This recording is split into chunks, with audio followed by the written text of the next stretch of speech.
Hey everyone, do I sound tired to you? I am pretty tired.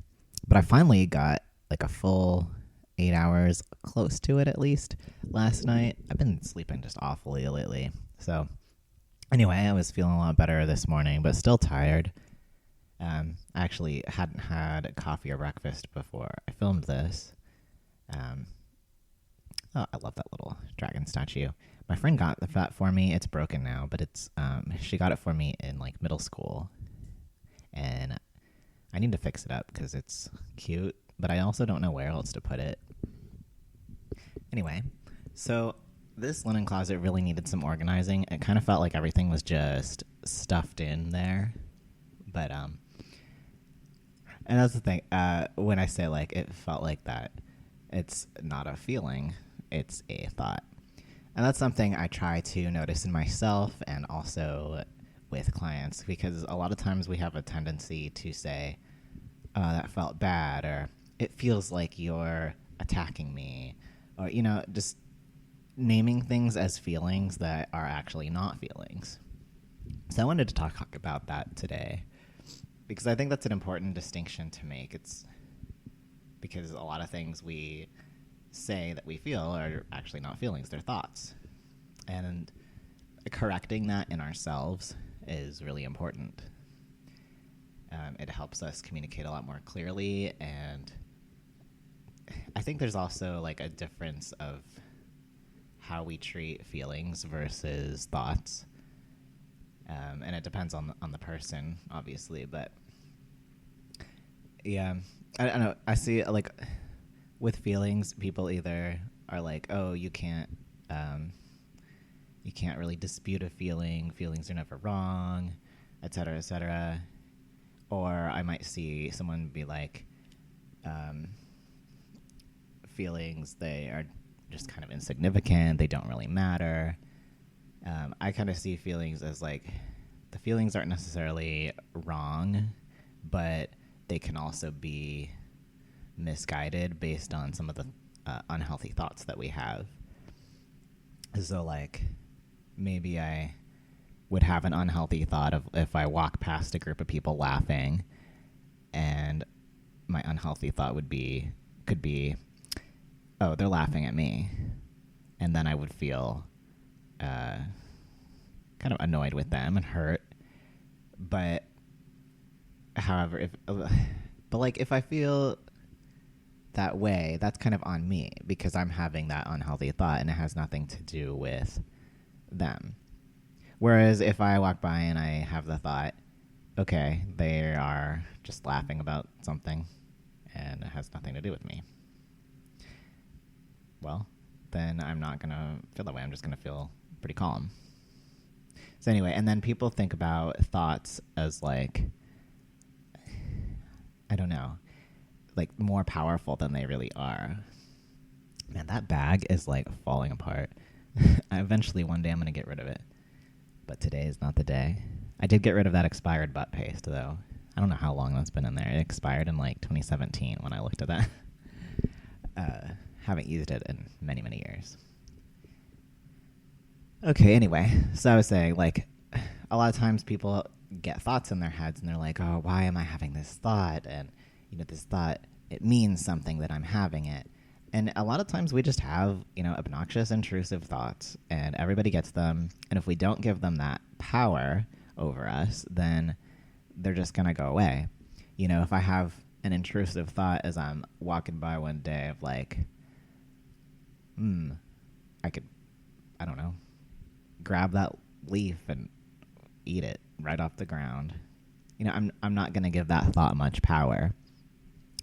I'm just going to kind of walk on by like, that's a weird thought. I'm going to go on with my day. And then I'm probably not going to think about it again. A lot of times that's harder to do when it has to do with like morality, things we value, in terms of ethics. And we might give those intrusive thoughts more power.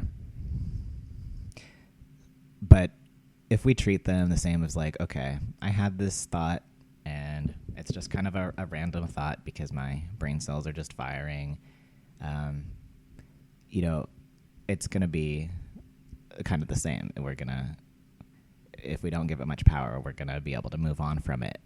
But it's when we kind of sink into it with our anxiety, like that's what gets the hooks in that thought and starts us thinking like, oh no, now I can't get this, awful, immoral thought out of my head.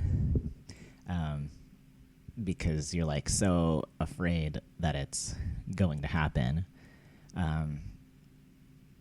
Anyway, does that make sense? Like, once we start giving it more power, our brain is going to latch onto it and keep it there.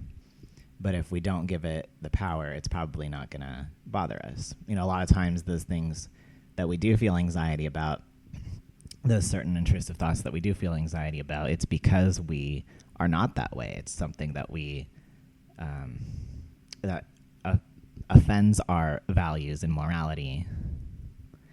So, those intrusive thoughts don't necessarily make you a bad person. Anyway, all this to say, I was kind of going off on a tangent here. But I'm allowed to go off on a tangent. I am tired and under-caffeinated because I'm voice recording this right after I cleaned. But what I was trying to talk about was just how we often incorrectly label thoughts and feelings, and we have certain perceptions of thoughts and feelings that affect how we deal with them. So being able to correctly label them, I think that's valuable because then we know more what to do with them once they're correctly labeled. Like even the feelings themselves, sometimes people have a hard time correctly labeling what that feeling is. I certainly did when I was younger. It was really hard for me to tell what certain feelings were. I think that's called like alexithymia. I don't know if I'm pronouncing that right. But basically where like you have the feeling and you're not sure like what that feeling is, but there's something going on. So like I had to learn that, okay, when my skin starts to hurt and I have a lot of like indigestion, I'm probably feeling stressed. And now that I can identify I'm feeling stressed, I can do something about it, like make a life change, do some more things that de-stress me, those kind of restorative niches, which I like that term, restorative niche, because it like there's things that you can do in your daily life that help restore your energy and de-stress you. But yeah, I think being able to correctly label those things is important. And it might sound a little bit like anal at first when you are constantly correcting yourself on using the word thoughts instead of feelings when it's actually a thought and not a feeling. But I do find it definitely valuable because once you know that it's a thought, also, like, you're going to treat that differently than you would a feeling. You can't necessarily change a feeling, just like that. I would snap my fingers, but I'm not showing that in the video. Anyway, but yeah. But if you see it as like a thought instead of a feeling, you're like, okay, thoughts can be more easily changed. Maybe you're like that. Anyway, tell me what you think. Do you think it's important to correctly identify what it is that's going on in your brain, whether you're feeling something or thinking something? Also, it's like really helpful when you're communicating with other people to not say you're feeling something when it's actually you're thinking something. Like if you're saying, I feel like you're accusing me, that's not an I feel statement. It's not effective communication. It's accusatory. And that's the whole opposite point of an I statement. An I statement is supposed to be about what's your perception, what you're feeling. So, you could say, I feel accused. I feel hurt because I believe you're accusing me. That's probably a better one. But yeah, to be more precise and own what it is that you're thinking and feeling, that's what's going to help with the communication. All right, I'm done with the mental health stuff for the video. I'm going to move on to other stuff. So you could probably see my playlist stuff that I was, not playlist, but my videos that I was listening to there. I've been feeling a little bit depressed to cut it down last, I don't know. It's not the same as it used to be. I used to just cycle a lot of like, there would be just a few weeks or a couple months where I would just feel really depressed, and then I would cycle into being anxious for a while. I don't know. But now it's more like I can move through the kind of depressed states that I get into a lot quicker because I have a lot better coping skills than I used to. And one of those coping skills is listening to music. So when I'm sad, I like to put on, just really depressing music. Maybe like, there's different levels of depressing. Like there are some songs that are just way too sad that I'm not going to listen to that unless I'm in a really bad place. But what I'm listening to here is the Vocaloid stuff. A lot of it's by Crusher P. And I know Vocaloid's like not actually someone singing, but it's like a computer program. But I don't know. Just getting to hear some like upbeat music with like really depressing lyrics. Something about that I like. I think that started when my ex showed me this like Wolfsheim song that was like, it was super upbeat, and then the lyrics were all sad, and I've liked it ever since, I guess, that kind of style.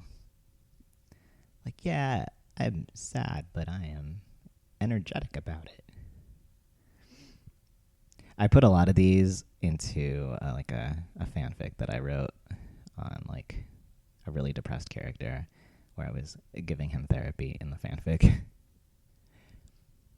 Now, I'm really glad that I sat down and started to scrub the floor because I realized just how dirty my walls are.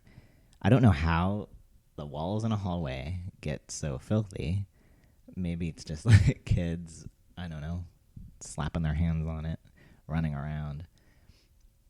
Maybe people are spilling things that I don't even know about. Who knows? But I had to like scrub these walls. My arms were a little bit sore from doing that. And they really needed it. So I'm very glad that I sat down and saw all that like junk on the wall, because now the walls are much cleaner. And they definitely needed a little care, needed a little love. So we're almost done here, and I'm really glad that I got this cleaned. It was a short clean. Maybe you can set your timer here. This is a little under 15 minutes. It's come to like 13 minutes and 36 seconds because I sped this up, 300%. So, I'm really glad that you came here to join me today and to work on cleaning things. And you know what? I'm finishing up just in time because I can hear the garage door and my husband and daughter are coming home. So it was great spending the morning with you and getting to just chat about some things in my mind. And I hope you all are having a great summer and doing well. All right, take care, guys. Bye.